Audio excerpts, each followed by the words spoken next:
포괄임금제는 폐지됐나요? 아직 살아있습니다. 포괄임금제 계약 체결을 했는데 연장근로수당을 그러면 추가로 받을 수 없는 건가요? 포괄임금 계약 안에 연차수당이 들어가 있거든요. 네. 이렇게 연차수당 포함해도 가능한 건가요? 노동부는 말이죠.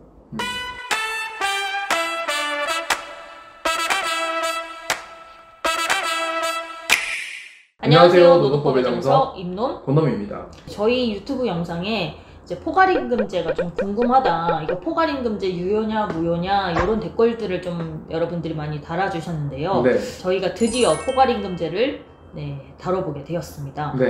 네. 우선은 포괄임금제라는 것이 여러분들은 이제 공짜 야근 제도로 많이 알고 계신 것 같아요. 그쵸. 내가 연장 근로를 아무리 많이 해도, 야간 근로를 아무리 많이 해도 추가로 수당을 받을 수 없는 제도다라고 포괄임금 제도를 흔히 인식을 하고 계신 것 같은데, 네네. 사실 포괄임금제에 대해서는 법에 명확한 정의 규정은 없죠. 그렇죠. 네, 그럴 수밖에 없는 게 이 포괄임금제라는 것 자체가 근로기준법에 나와 있는 근로시간과 근로시간 산정을 기반으로 임금을 지급을 해야 되는 그 근로기준법의 예외 제도이다 보니까 당연히 법에 정의 규정이 없습니다. 네, 그래서 저희가 한번 네이버에 검색을, 초록창에 검색을 한번 해봤죠. 네. 그러니까 근로계약 체결 시 연장, 야간, 휴일 근로 등을 미리 정하여 예정된 수당을 지급하는 방식을 말한다 라고 이렇게 첫 문장에 나와 있는데, 네. 사실 이거는 좀 아닌 것 같아요. 정확도가 조금 떨어지는 것 정확도가 같아요. 조금 떨어지는 것 같은데, 네네. 뒤에 문장 한번 읽어보면은 그렇죠. 실제 근로시간을 따지지 않고 매월 일정에게 시간의 근로수당을 지급하거나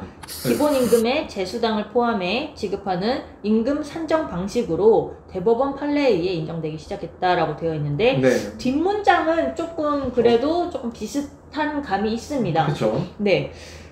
이렇게 정의 규정이 지금 명확하게 없는 상황에서 네. 저희가 그러면은 과연 포괄임금제는 뭘로 정의를 해야 될까라는 측면에 대해서 판례법리에 기초해서 저희가 한번 생각을 해봤어요. 고민을 좀 많이 하고 그냥 한마디로 한번 정해보자. 네, 이 고민을 해봤죠. 네, 여러분들한테 설명드리기 위해서 생각을 해봤는데요.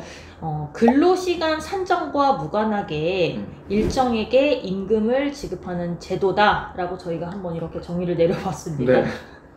네, 그냥 저희 생각입니다. 그렇죠. 보통 이제 근로시간을 기반으로 이제 우리 노동법은 대체로 이렇습니다. 네. 뭔가 이 결과물, 아니 그 사람의 하는 일의 양, 이것보다는 사실은 근로시간을 기반으로 해서 법적으로 뭔가 그 지급 의무를 이렇게 규정을 하고 있죠. 뭐 예를 들면은 최저임금 역시 시간당 얼마를 지급을 해라 이렇게 하고 있고, 그 다음에 시간의 근로라고 부르는 뭐 연장, 야간, 휴일 근로 역시 시간 대비 얼마를 지급을 해라 이렇게 하고 있습니다. 그럼에도 불구하고 포괄임금제는 그거를 그렇게 하지 않아도 되는 그런 임금 형태다 이렇게 말씀을 드릴 수가 있겠죠. 네, 그렇다 보니까 말씀하신 것처럼 이제 열거를 하신 그 근로시간의 산정과 그리고 그 임금의 지급의 연결고리를 떼내어도 괜찮다라는 제도를 포괄임금 제도다라고 저희가 한번 이렇게 설명을 드려봤습니다. 네, 그런데 최근 들어서 이 포괄임금제와 관련해서 대법원 판례 법리들이 조금 나오고 있는 상황이잖아요. 그렇죠. 오히려 중요한 판례들이 나오고 있죠. 중요한 판례들이 나오고 있고 학술적으로도 이제 중요한 판례 법리들이 나오고 있는데, 저희가 이 부분을 사실 어떻게 설명을 드려야 될까를 고민을 굉장히 많이 했죠. 그렇죠. 저희가 포괄임금제 영상을 이걸 찍어야 되나부터 고민을 한 게 굉장히 사실은 포괄임금제 영상을 찍으려면 어려워요. 법리 자체도 어렵고. 그래서 저희가 이제 고민을 좀 하다가 일단은 크게 두 가지 유형을 한번 나눠봤습니다. 네, 여러분들한테 어찌 보면은 이해하기 쉽게 설명을 드리고자 이렇게 나눠봤는데요. 그렇죠. 포괄임금제라 하더라도 다 같은 포괄임금제가 아니긴 하거든요. 그쵸. 유형이 굉장히 다양한데 저희가 그냥 딱 두 가지로 한번 나눠봤습니다.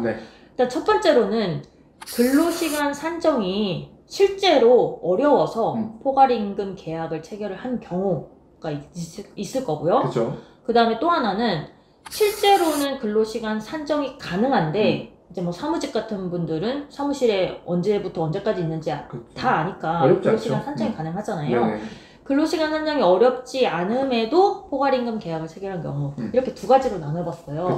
그런데 사실 법리적으로 조금 의미가 있는 부분이라고 저희가 생각되는 부분은 실제로 근로시간 산정이 어려워서 포괄임금 계약을 체결한 그 파트거든요. 그렇죠. 그 파트에서 대법원 판례도 조금 쏟아지고 있고요. 네, 그 부분인데 사실 여러분들이 실제로 근로계약을 체결하는 경우는 여러분들이 실제로 나 포괄임금 계약을 체결했다라고 생각을 하시는 부분은 다 뒤에 있는 유형이에요. 맞아요. 그러니까 근로시간 산정이 어려운 경우가 아니라 실제로는 근로시간 산정이 다 가능한데 포괄임금 계약을 체결을 한 경우라는 거죠. 그렇죠. 근데 사실 법리적으로 더 중요한 부분은 앞부분이긴 한데 맞습니다. 네. 이 부분을 저희가 굳이 설명 들어봤자 여러분들의 실제 사례랑 좀 안 맞을 것 같아가지고 그렇죠. 이 부분을 조금 패스를 하고 저희가 이제 뒷부분에 해당이 되는 내용을 설명을 드릴까 이렇게 생각을 하고 있습니다. 네. 네, 그래도 여러 가지 다양한 포괄임금제의 형태가 있는데 네. 그걸 한번 살펴보고 가는 게 좋을 것 같아요. 그렇죠. 네. 그래서 저희가 이제 크게 두 개로 나눴잖아요. 산정이 실제로 어려운 경우 그리고 산정이 실제로는 가능한 경우 이거를 일단 크게를 나눴다라고 생각을 하시면 되고요. 네. 세 가지 유형을 좀 보여드리겠습니다. 네네. 첫 번째로는 근로시간 산정이 실제로 어려워요. 그렇죠. 실제로 어렵고 포괄임금 계약을 체결을 한 경우인데 네네. 이런 형태는 이제 보통은 이제 노선버스 업종 이렇게 근로시간 산정이 어려운 그렇죠. 그런 업종에 좀 많이 도입이 되는 것 같은데 맞습니다. 뭐 실제로도 그런가요? 네, 맞습니다. 요즘 판례가 많이 나오는 파트도 그렇고 실제로 노선버스업 같은 근로시간 산정이 어려운 네. 사업장에서 포괄임금제가 체결이 되기는 하는데 실제 노선버스업에서 이제 한정지어서 얘기를 해드리면은 노선버스업에서는 오히려 포괄임금제 계약을 체결하는 게 소수다. 네, 이렇게 보셔야 될 것 같습니다. 버스 업종에 계신 분들은 사실 밖에서 이제 운전을 하시는 게 주 업무다 보니까 그렇죠. 뭐 근로시간 산정이 어려울 것 같아요. 밖으로 나가는 것 자체가 뭐 교통 상황에 따라서 운전 시간이 많이 달라지다 보니까 맞습니다. 근로시간이 많이 달라질 것 같은데 네. 오히려 포괄임금 계약을 체결하는 경우가 드물다라는 거죠. 그렇죠. 그럼에도 불구하고 포괄임금 계약을 체결하는 경우가 드물다 이렇게 보시는 게 맞습니다. 그런데 저희가 소개해드릴 요 사례는 포괄임금 계약을 체결한 경우인데요. 그렇죠. 한번 계약서의 내용을 한번 보겠습니다. 네. 지금 이제 취업규칙의 이제 내용인데요. 지금 보시면 이제 시내버스 2항의 시내버스 운전직의 근무 특성상 운행 코스라든지 교통 상황 등에 따라서 운행 시간이 일정하지 않는 등의 근로시간 파악이 어려운 점을 감안하여 결국 포괄임금 계약을 체결하게 된 배경이라고도 볼 수가 그렇죠. 있겠습니다. 네. 근무 시간에 관계없이 포괄적으로 급여를 지급한다라고 되어 있고요. 그렇죠. 밑에 사망을 보시면 일당액을 정했어요. 네. 하루에 얼마다 라는 일당액을 정했는데 그 일당액에 기본급, 연장, 야간, 주휴수당에 해당하는 금액을 전부 다 합산한 포괄수당이 포함되어 있다라고 이렇게 보고 있거든요. 그렇죠. 뭐 구분하지 않고 그냥 일당으로 퉁쳐서 끝내자 네. 뭐 이런 합의라고 볼 수 있을 것 같습니다. 보면은 근로시간을 구체적으로 산정을 하지도 않았고 네. 그 다음에 각 금액에 각 임금 항목이 얼마인지도 산정을 하지 않았어요. 그렇죠. 단순하게 그냥 일당액에 얼마를 포함한다라는 네. 그러한 형태를 띠고 있는데요. 네네네. 네. 근데 뭐 이게 이제 노선버스업의 대표적인 포괄임금제, 네. 그러니까 근로시간 산정이 어려운 사업장에서 체결한 포괄임금제인데 오히려 이제 제가 말씀드렸다시피 노선버스업에서도 포괄임금제가 아닌 사업장이 대부분이다. 이제 그런 사업장을 보면 일당 기준인 것은 거의 동일해요. 거기도 이제 일당인 건데 네. 거기 보면 임금 조견표라는 게 있어요. 거기 보면 일당 안에 기본급 얼마, 그 다음에 매일 연장 근로는 몇 시간 발생하니까 통상시간 곱하기 얼마 해가지고 연장 근로 수당 얼마, 그 다음에 뭐 휴일 근로 수당 얼마, 야간 근로 수당 얼마, 주휴 수당 얼마 이렇게 일당 안에 그렇게 딱딱딱딱 구분을 해놓은 그런 이제 케이스인 거죠. 사실은 그거는 포괄임금제는 아닙니다. 네, 노선버스업에서 같은 일당제라 하더라도 말씀드린 케이스에서는 시간, 그 다음에 금액 산정하지 않고 다 포괄을 했지만 그렇죠. 같은 일당임에도 불구하고 시간이라던가 임금의 그 구체적인 항목과 계산 방법을 정해서 이렇게 일당으로 포함하는 그런 계약도 있다라는 거죠. 그렇죠, 맞습니다. 그런데 이제 뒷부분은 엄밀히 말하면 포괄 임금의 계약 형태는 아니다. 그건 포괄임금 제도는 아니다 라고 이렇게 말씀을 해주신 것 같은데요. 그리고 요 사실은 포괄임금제가 의미가 있는, 법적으로 의미가 있는 파트는 요 파트예요. 근로시간 산정이 어려운 파트. 네. 포괄임금제이냐 아니냐에 따라서 정말 큰 실익이 발생을 하는데, 네, 저희는 요 부분은 조금 어렵기도 하고 많이 궁금해 하시지 않으시다 보니까 네, 일단은 넘어가도록 하겠습니다. 네, 넘어가도록 하고요. 네. 저희가 그래서 앞서서 이제 크게 두 줄기로 나눴잖아요. 그쵸. 근로시간 산정이 실제로 어려운 경우, 그게 지금 이 1번에서 말씀드린 사례라고 보시면 될 것 같아요. 네. 그리고 근로시간 산정이 이제 어렵지 않은 경우죠. 그쵸. 어렵지 않은 경우에 이제 예시를 두 가지를 보여드릴 텐데요. 지금 보시면은 이제 기본급은 나눠놨어요. 그쵸. 기본급은 나눠놨는데 연장야간 휴일수당을 구분하지 않고 산정을 했거든요. 네. 구분하지 않고 70만 원이라고 산정을 했는데 밑에 이제 2항을 보시면은 네. 근무 시간과 무관하게 전항에 명시된 법정 재수당 이외에는 추가로 지급하지 아니한다라고 되어 있거든요. 그쵸. 결국에는 연장야간 휴일수당 이 70만 원이 몇 시간에 대한 건지 명확하게 나오지가 않았어요. 명확하게 나오지가 않았고 네. 이거를 초과하는 거를 뭐 주지 않겠다라고 이렇게 지금 이때 계약서 안에 명시가 되어 있잖아요. 네, 맞습니다. 그런데 실제로는 이 사업장에서는 근로시간 산정이 가능하다라는 네, 거죠. 좀 쉽죠, 이 사업장은. 그러니까 산정이 가능한데, 네. 그러니까 카운팅을 할 수가 있는데 계약서 안에는 몇 시간분에 대한 건지는 써놓지는 않았고, 이거를 이제 이 시간과 무관하게 추가로 나가는 건 없다. 그렇죠. 그런 거죠. 합의가 돼 있다. 합의가 되어 있다. 이런 유형이다라고 보면 그쵸. 되겠는데요. 근로시간 산정이 어렵지 않은데도 포괄임금제가 체결이 된 사업장이다. 네. 네, 이런 유형의 계약은 보통 이제 어느 상황에서 많이 체결이 되나요? 사실은 사무직, 물론 이제 사무직 계약서를 보면 이런 계약서보다는 또 다른 계약서가 많긴 한데, 네. 사무직 분들이 많이 이런 계약을 체결을 합니다. 뭐 연봉제이신 분들도 이런 계약 형태를 좀 많이 취하고 계신 것 같긴 그렇죠. 해요. 사무직 연봉제 같은 경우 연봉 정해놓고 12분할 해가지고 그 안에는 기본급하고 법정재수당 다 포함이 돼 있다. 뭐 이렇게 네. 퉁쳐버리는 그런 계약을 많이 체결을 하죠. 사무직 같은 경우는.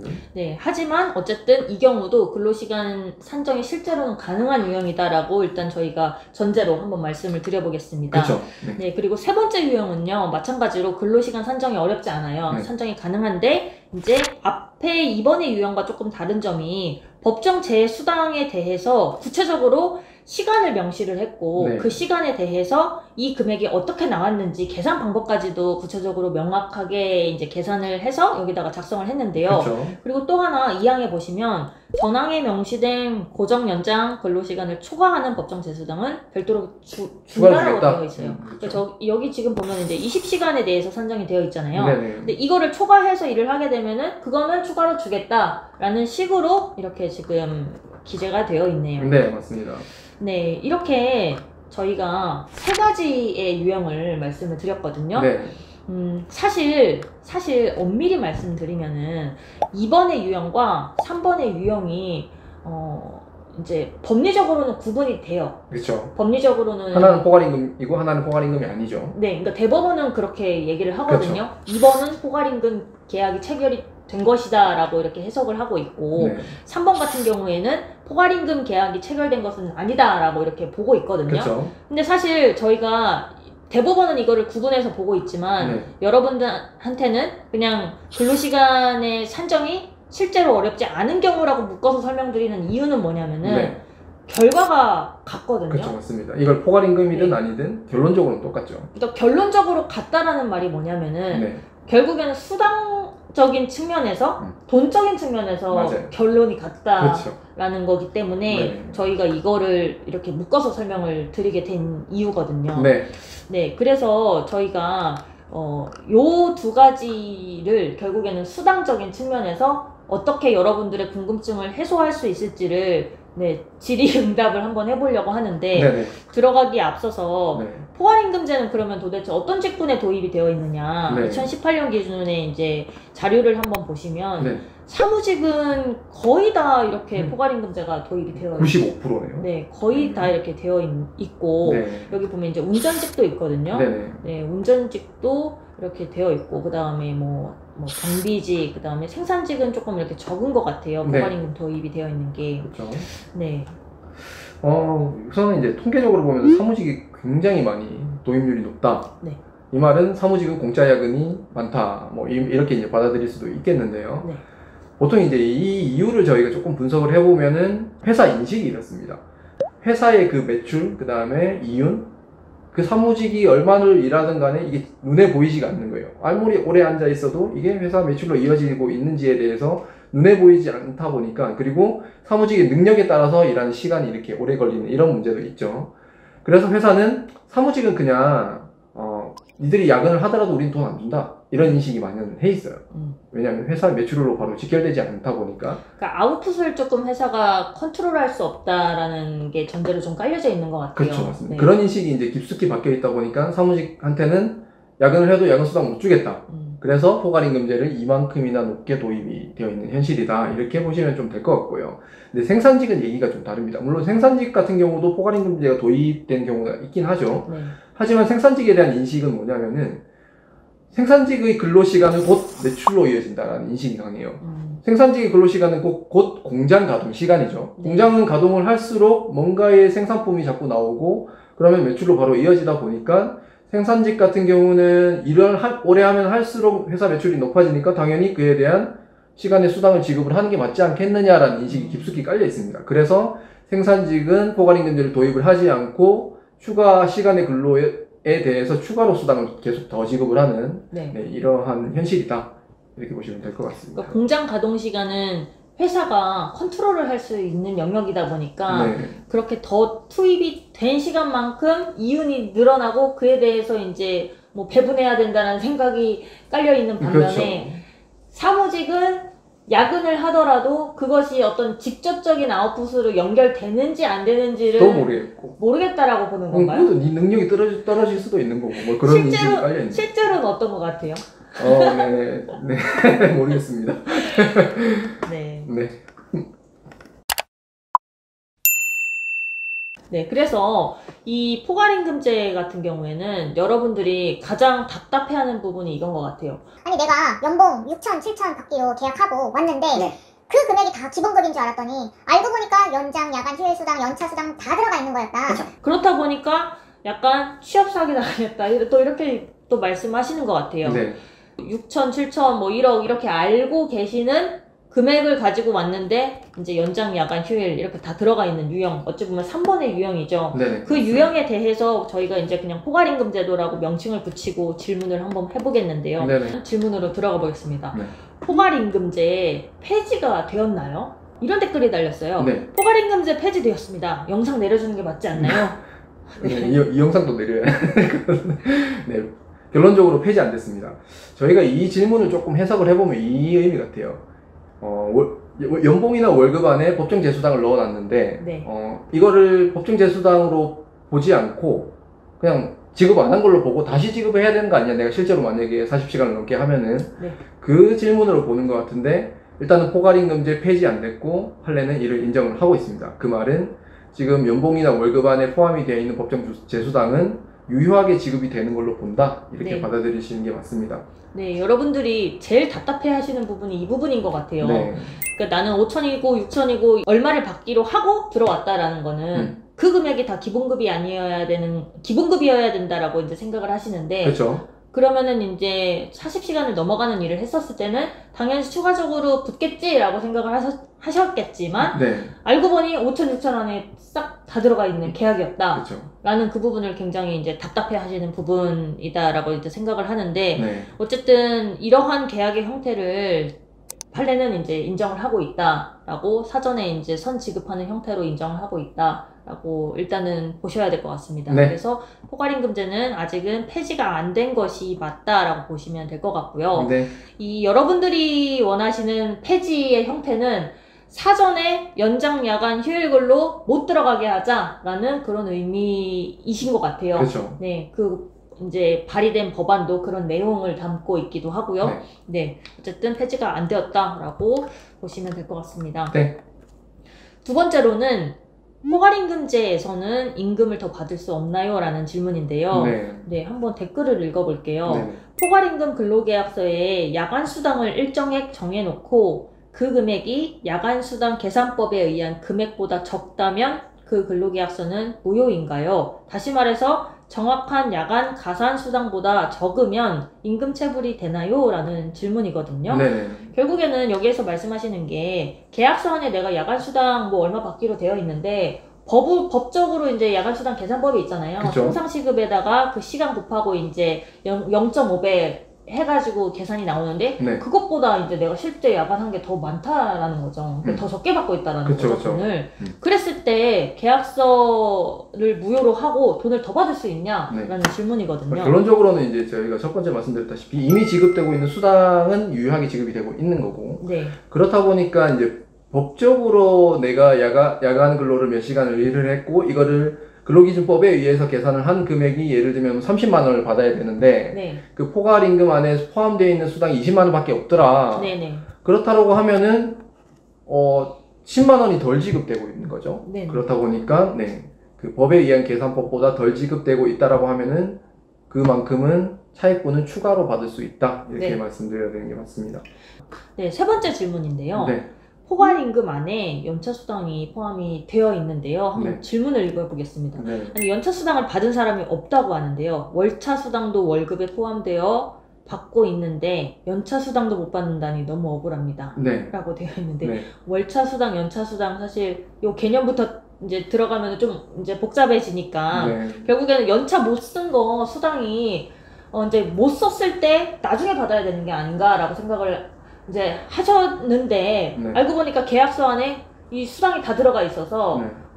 축구를 안 준다라는 부분이 이제 억울하다라는 포인트거든요. 네. 이게 가능한가요? 결론적으로는 가능합니다. 이제 이런 게 있어요. 이제 과거에 고용노동부가 포괄임금제 지도지침이라는 그런 지침서를 하나 내놨었는데 거기에 어떤 문구가 들어가 있냐면은 포괄임금 안에 연차 수당을 미리 포함을 시켜 놓는 것은 휴가 사용권에 대한 박탈이기 때문에 안 된다. 네. 이런 문구가 들어가 있었습니다. 그런데 그때 이 지도지침이 나오고 나서 이게 완벽하게 대법원 판례와 배치되는 네. 지침이죠. 그래서 그게 결론적으로는 지금 폐기가 됐다고 보시는 게 맞습니다. 이 지침이 사실 공식적으로 오픈이 됐던 지침이 아니라 초안만 만들어둔 상황이었는데 그쵸. 그때 당시에 이제 유출이 됐어요. 네. 그래서 노무사는 사이에 싹 다 다 들고 있습니다. 다 들고 있고 이 지침이 이제 곧 나올 것이다 라고 이렇게 했는데 이제 공식적으로 오픈되기 전에 대법원 판례 법리랑 완전히 배치되는 부분이 있다 보니까 방금 말씀하신 부분 그래서 이게 공식적으로 발표가 안 됐어요. 그리고 최근까지도 포괄임금제와 관련한 사업장 지도지침을 발표하겠다라고 노동부가 여전히 계속 계획 중이지만 발표를 지금 안 하고 있는 상황이긴 합니다. 네. 그래서 어쨌든 포괄임금제와 관련한 노동부 지침은 현재는 없는 상황이에요. 이상 포괄임금제와 관련해서 이제 영상을 한번 다뤄봤는데요. 요새는 이제 포괄임금제와 관련한 어떤 이슈들이 굉장히 얘기가 많기 때문에 회사 입장에서도 우리 회사에서는 요 임금 안에 이제 연장 근로시간 몇 시간, 휴일 근로시간 몇 시간 이 포함이 된 계약이다. 그렇기 때문에 이 일을 안 해도 지급은 할 테지만 이러한 시간에 대한 근무를 이제 요청을 할 수도 있다라는 점을 좀 설명을 하는 것 같긴 합니다. 아무래도 이런 부분에 대한 불만이 좀 쌓이다 보니까. 그리고 현재로서는 이 계약 자체를 무효로 할 수 있는 방안은 사실 없긴 해요. 법리가 나온 것도 없고 이 부분에 대해서 노동부 어떤 지침이 일단은 있는 것도 아니기는 해서 일단은 현재는 이런 상황이기는 한데 법안만 지금 이제 계류 중인 상황이다 라고 보시면 될 것 같습니다. 오늘도 유익한 영상 되셨기를 바랍니다. 감사합니다.